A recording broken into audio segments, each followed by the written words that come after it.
long as you guys are okay with that. And share my screen. We'll be fairly brief today. Oops. Because again, this was one that it's going to be shared with you in the folder, in the new AD folder. You all have access. I'll resend the link for those of you that don't have it, or I'll try to post the link in the chat. The video will go up onto YouTube. You'll also get the link to the video. If you're not following us on YouTube, it's the NYS AAA Inc., Inc., because there is a young lady in a foreign country who has NYS AAA as her YouTube handle. So don't get confused. I think it is important to get as much information out to you as we possibly can, and pertinent information, just so you have that record. We're building our toolkit.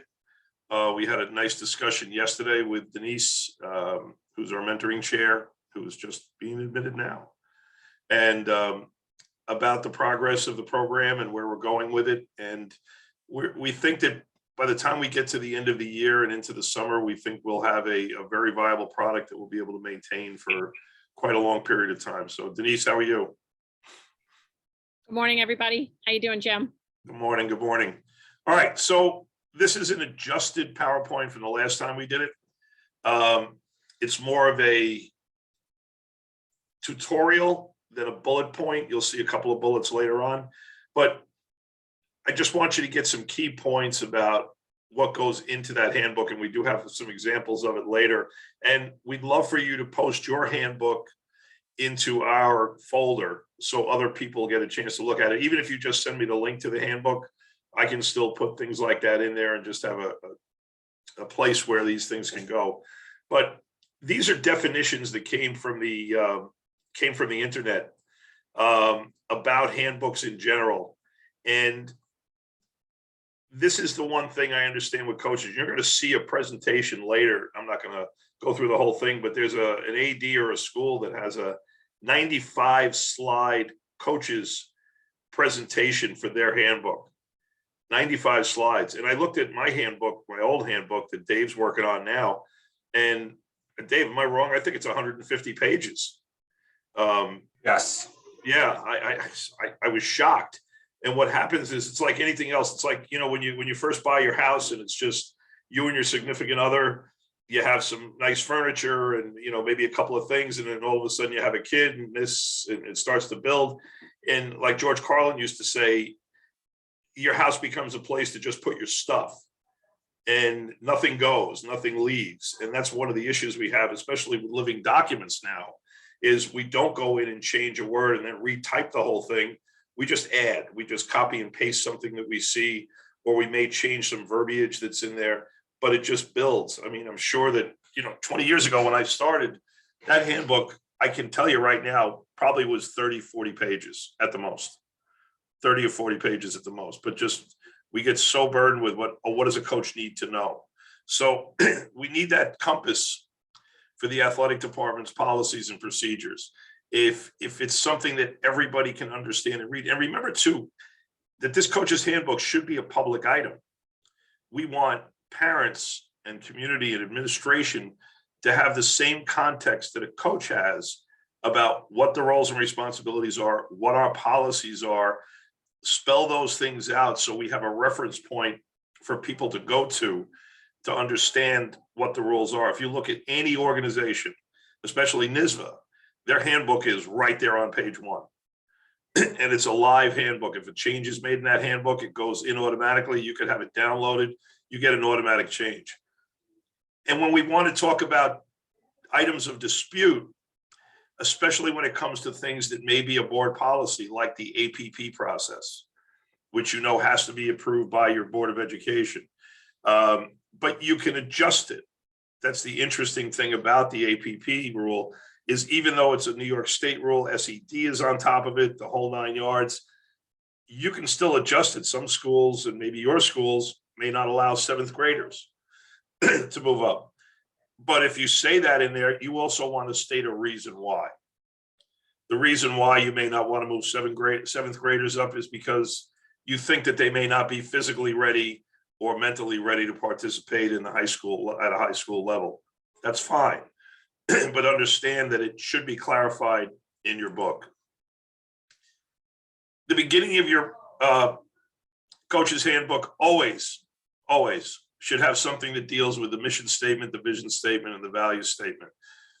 Either or, you could have all of them, you could have two of them, you could have one of them, it really doesn't matter. But we want to make sure that people understand what our mission statement is about how we look at the purpose of the athletic department and what the athletic department wants to be in the school district situation. The big part of it is that core principles and ethics portion of it. It's something that has to be regurgitated constantly, especially when things get distracted. If it looks like we can take a shortcut to get something done, which happens all the time.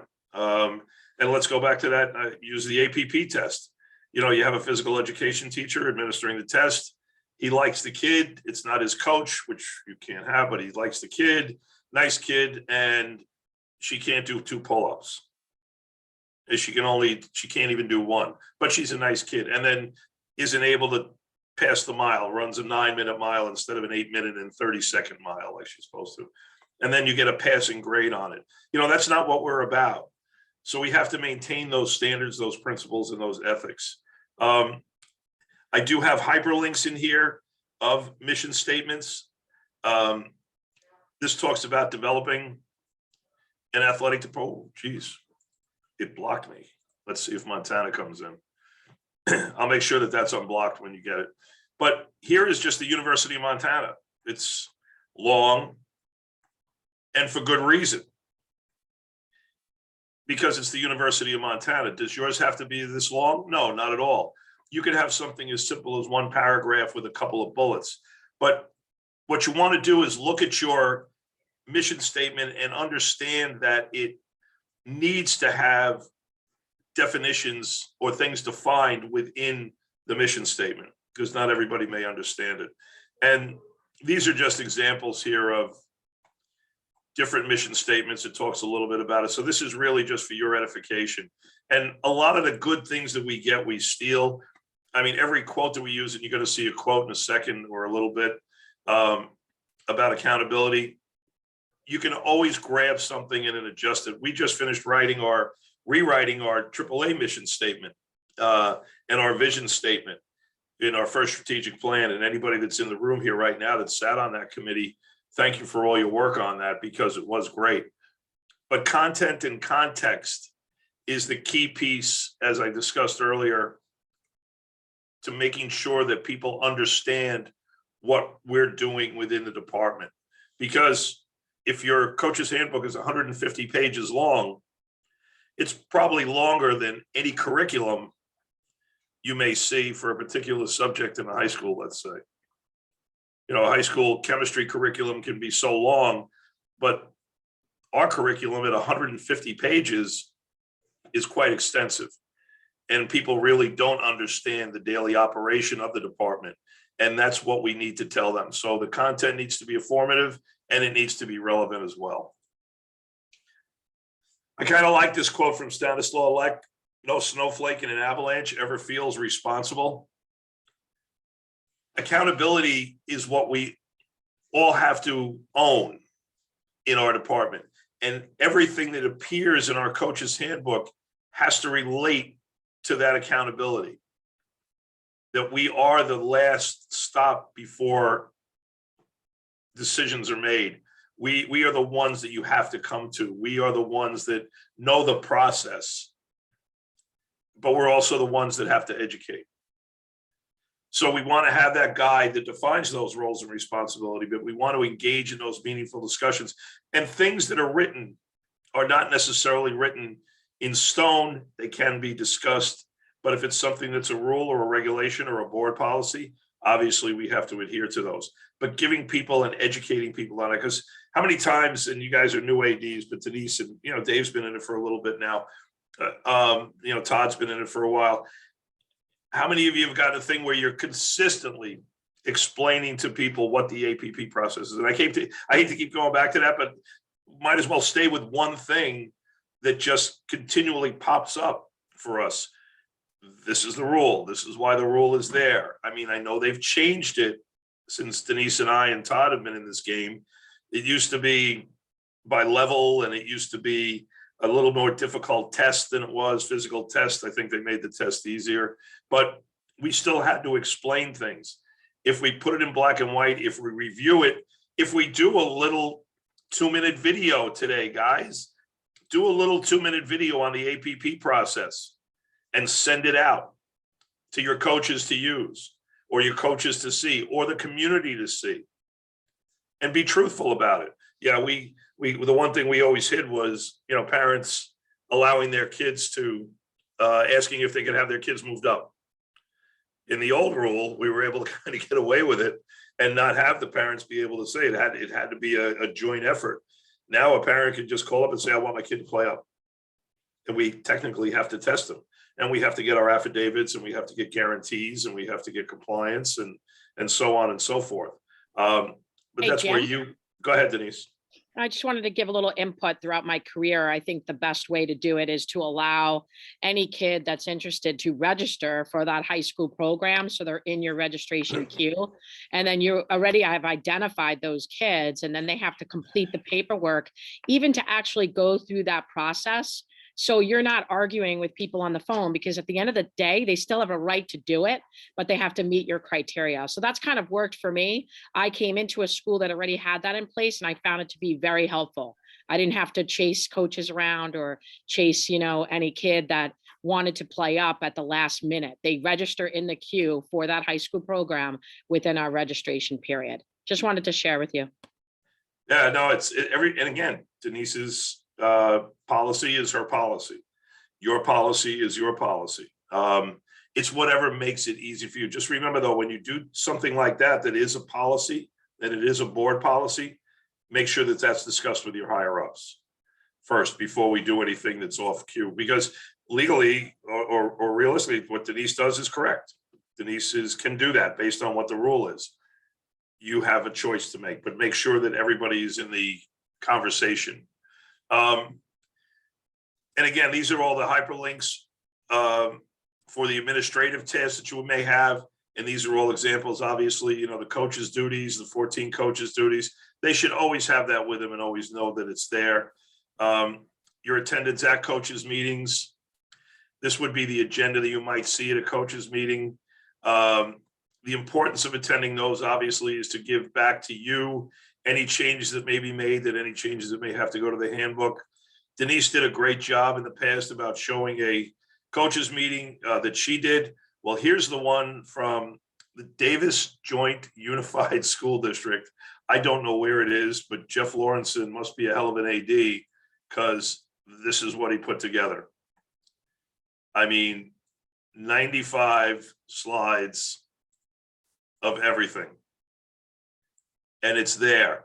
And I thought about this and I said, it's not a terrible idea to have things transitioned back into a coach's handbook into a slide presentation that you can use at any time. But can you imagine, I did a board presentation years ago on the volleyball bump because somebody wanted to write a middle school coach's handbook. And I said, well, okay, so here's what we need to do. Here's how we assess the bump in volleyball. And I went on for 45 minutes and they swore that I would never do a presentation to the board again as long as I was the athletic director. So it worked for me, but I'm not so sure if I want to go up with a 95 slide presentation to the board. I may want to do it with coaches though. If I have new coaches, I may want to do it as a refresher with seasoned coaches, because we have to consistently remind coaches what their jobs are and what they have to do, because things do change. Fundraising procedures and booster clubs.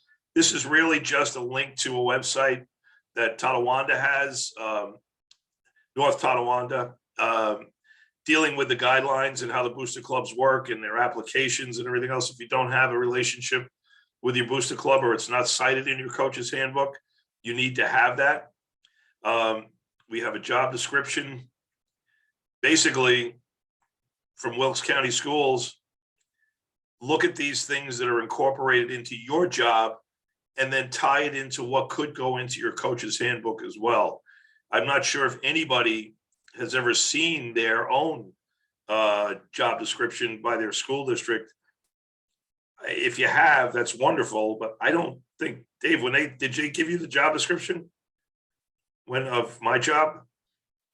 No, still figuring that out. Yeah, you just basically say whatever Jim did do and whatever he did lousy, fix it. You know, I mean, I hate to say it, but that's how we tend to be looked at because of the lack of context within the rest of administration. Unless, of course, they're a physical education person and may have some background in it, or they've been a coach in the past. You know, these are the difficult things we deal with, but having a job description and knowing what it is and seeing what you need to do to fill the gaps for the job that you're doing for the kids and the coaches is important. What I did with certifications here, just tied it into 135.4 and New York State SED, just so you have the language there about what maybe a non-teacher coach might need or what a teacher coach would need, but just make sure that those things are specific. You could have your section information built in. I took section 6 here. Make sure you have their rules, policies, and recommendations in your coach's handbook, and especially NYSVA. NYSVA's got a new website, and as you can see, I talked about Handbook before. If you haven't looked at their handbook, it's an interactive one now. So I can go click on any link in there and go right to bona fide students. I go back to my table of contents. I click post schedule. There's the information on post schedule. They've done a tremendous job with their handbook. You may want to consider the same type of format for your handbook, just for quick and easy access. And then when we do the technology one again, and we talk about how to build apps and things like that, you can see how that could go onto your onto an app or onto something that's web-based, so that parents can have easy access to it if they have a question about something. They have the ancillary tasks should also be built into this. It's very easy. Sportsmanship, transportation procedures, awards. Awards becomes very important for us as athletic directors to get the community to understand how they work. And awards come from everywhere. They're not just the state, sectional, local, school district, booster club awards. The PTA may be involved in something with athletics too, where I was shocked. I was there 8 years and didn't realize the PTA gave a scholarship for a student athlete and never took any recommendations from the athletic department. It turned out to be someone who was engaged with the PTA regularly, and I understand how those things work, but that award should appear in your coach's handbook as well, so they know what's available. And then there's other awards, like from towns. A township may give an award. We have one in town of Huntington with a student athlete award. The Suffolk zone or the Nassau zone or the Southeastern zone has awards as well. Even though they're physical education based, there's still awards that should appear in your handbook. So don't short those things. Scholar athlete teams, the pins, the gold key. These are things that are all available. Whatever that award is, try to list it in there and give a little bit of history to it too. It'd be nice if you had a record of who won those awards and you had them in a separate queue. I feel neglectful on that. It just gets away from you. So if you have a good office staff, I know Denise has a new administrative assistant, you can't have an expectation that that person is going to be able to get a longitudinal awards list from 2001 and have it placed there. A little thing that I didn't put in there, but let's say your school has a Hall of Fame or it doesn't have a Hall of Fame. You may want to have that criteria listed if you do have one. And if not, you may want to look at other people and what their criteria is to start one. Because I will say the Hall of Fame is a great way to serve the community and remind the community of the history of the school athletically, which a lot of times gets lost. There's some schools that have a Hall of Fame that you may never see an athlete in it. There's somebody who, I get it. They found a cure for cancer. They definitely should be in a Hall of Fame. But a lot of the athletes that played in our schools have done unbelievable things, especially if they've gotten to the professional level, and that needs to be recognized. And sure, you can use it as fundraisers and alike, but when I walk into another school, and I've walked into hundreds of schools, the first thing I look for is the trophy case and the history of the school. And if I don't see anything to tell me what that school is and who was at that school, do they really care about their kids? The Hall of Fame, awards, those things show how much you do care about your kids. So make sure that that's a big part, and that's a great selling point to sell the athletic department to the community as well. And lastly, we look at, talking about 150-page handbook, how much is too much? The items change on a dime. We think about a rule, and rules change on a dime. We go to a section meeting, and all of a sudden we come out of it and there's a new eligibility rule that we didn't have before. So make sure that you have a living document that you can change regularly, that it's not stuck in a PDF. In today's world, that nothing should be on a PDF. If you want to store a permanent thing, that's great, but everything else should be a live doc that you can go into a folder and change at a moment's notice, and that the people that have access to that file get that change, just like New York State Public High School did. Make sure that those rules are stated verbatim, especially when it comes to eligibility policies, because you're going to include the eligibility policy of the school in it as well. How many classes can you fail, what's your attendance, that has to appear in there as well. But make sure that they're verbatim, so that when there's a question between the two, that there's no gap. Because if you don't have the rule updated, let's say in your coach's handbook, and someone goes back and says, hey, Jim, it says a kid can fail 3 classes, not 2. They're going to go back and, yeah, the high school takes precedent, but then you look foolish. So make sure everything is stated as it should be. A lot of things that aren't in coaches' handbooks today is a social media policy. You may have the school social media policy, but if you watch Twitter and Instagram, every athlete now is self-promoting in some way, shape, or form, whether it's thanking someone for the opportunity to be recruited by a Division III school, blessed in this, and going on and on and on. You're seeing that they're doing a great job of self-promoting. You obviously can do that too. They're doing it for you, but make sure it doesn't get out of hand.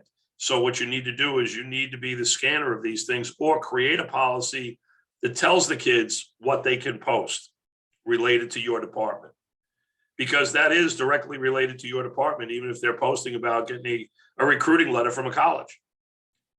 Just remember, that's part of what you do. And also include your recruiting policy in there, that we do have an NCAA compliance person in the guidance office, that there is something that goes on here, whatever your connection is, whether it's core course evaluator, whether it's home honest game cares, you have some ancillary things, whatever you have, make sure it appears there.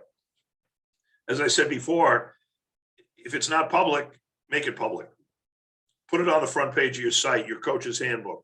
Make sure people know how to get to it if they have a question. The historical record, I said just a little earlier, it's not just about kids that won awards. The historical record of how you market things comes clear around budget time, when you want to get more money to improve your department. Dave and I were joking before, they bought podcast equipment, the Booster Club did. If that's something you wanted to do to maintain, make sure you say it for budget time, but also include that in your coach's handbook, that these are the things that have been added to it in order to promote our student athletes. And then really your handbook should just be a bunch of links at this point, getting you to places and pages of importance. So making that document live and interactive is really the key to it. And obviously, if you struggle with those things on the technology, I don't think a lot of us do today. If we're using Google for everything, which most of us are now, and everything is in a Google Doc, it's really getting a hyperlink, hitting Control K, naming that hyperlink what you want it to be, and then going from there, and then posting and then pasting the link in, and then going from there. you just have to make sure you just have to make sure that those links stay live.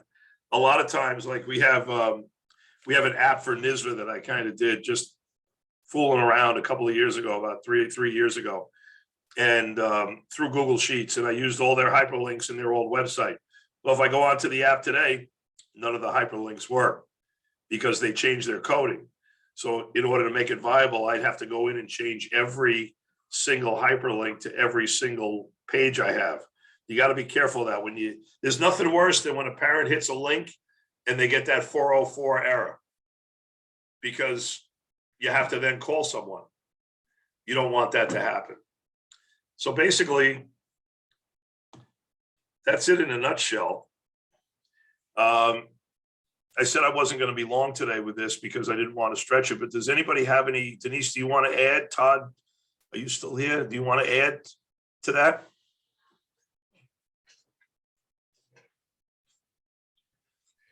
Yeah, thanks, Jim. What I would say for everyone, and myself included, we have to intentionally think about this every day, is that, clarity is king or queen, depending on your outlook on this.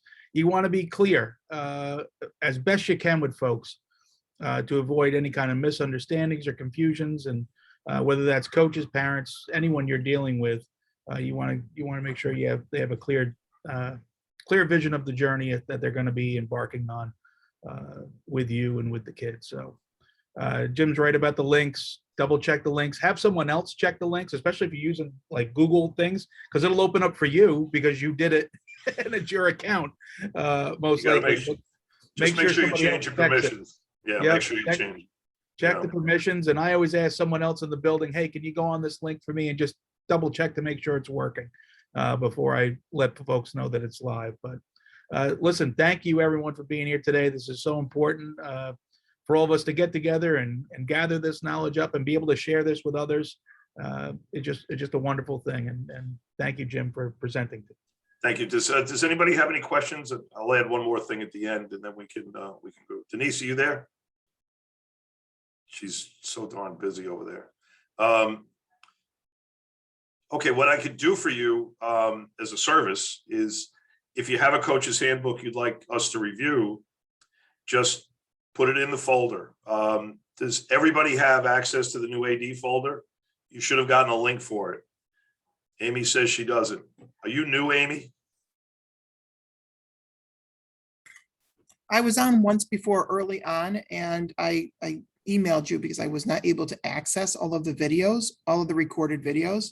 Right, so that's why we put them in YouTube. You can get them in YouTube now. Yeah. Yep. I'll have to just check it out. All right. The folder is in a Google shared file. I'll reshare it with everybody again, but you all have. I'll make it and I'll change it to editing rights so that you can dump in, or you can always email me directly and I'll put it in.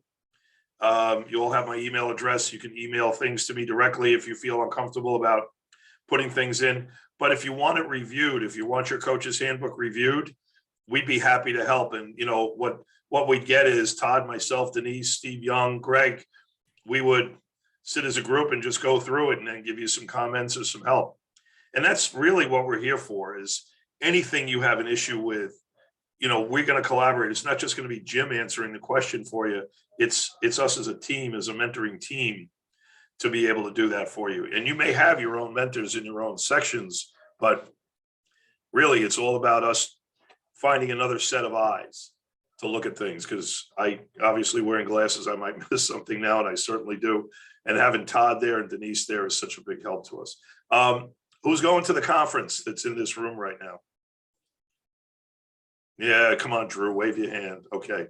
Shannon, I didn't see your hand go up. You going, Shannon? So I was just accepted into that Leadership Institute in the Wayne Finger Lakes region, and we have class that Thursday. So I got to ask my professor tomorrow if they're going to allow me to skip it to go to the conference. That would be nice. I have the paperwork in. I want to go. My district is ready to send me. I just want to make sure that I won't get docked attendance for my class. Okay, that's fine. And we are offering 504 on February 15th. For those that are interested, I'll resend out the link to that. That goes through your AMP account. Has everybody in here been in their AMP account? to check, okay, so you need to go in, and if you're gonna go to the conference, you can only register through the AMP account. If you haven't gotten it, or the information for it, email me or put it in the chat. That'll be great. If you haven't got anything, just put this in the chat because I'll have a record of it because we are still recording this. And I'll help you along with getting you into AMP so you can register. And we also have 6 LTIs. You can take 2. They're on the 600 and 700 level. Great for your CMAA, but also great for just getting more information or more help at being an athletic director. I'm taking a class. It's, there's 48 of them now. Brett Banker has taken 46 of them. I think I've only taken 24. I feel, terrible. Todd is now a CIAA. He's an international certified athletic administrator. So it's pretty interesting what's going on here. So I'm hoping you can all get to the conference. We have a new AD workshop, of course, there, and you'll get to meet some of the old goats that are in the job from around the state. It should be a lot of fun. Plus, Maya Chaka looks like it's going to be a great keynote. Andre Reed is our second keynote, played for the Bills, and is in the Pro Football Hall of Fame. Funny story with Andre Reed. I was my first year coach in college at CW Post, and we played Kutztown, and Andre Reed was on the team as a junior, and we just couldn't stop him. I mean, he 3 touchdown catches, and we just couldn't stop him. So I can't wait to see him, to yell at him for beating us personally that day. So I'm looking forward to that. All right, if there's nothing from anybody else, we'll move on and spend the rest of the day wallowing in the things that we wallow in. But I wish you all the best. Stay safe, and I hope the storm doesn't hit you too hard this weekend. Thank you. Thanks, guys.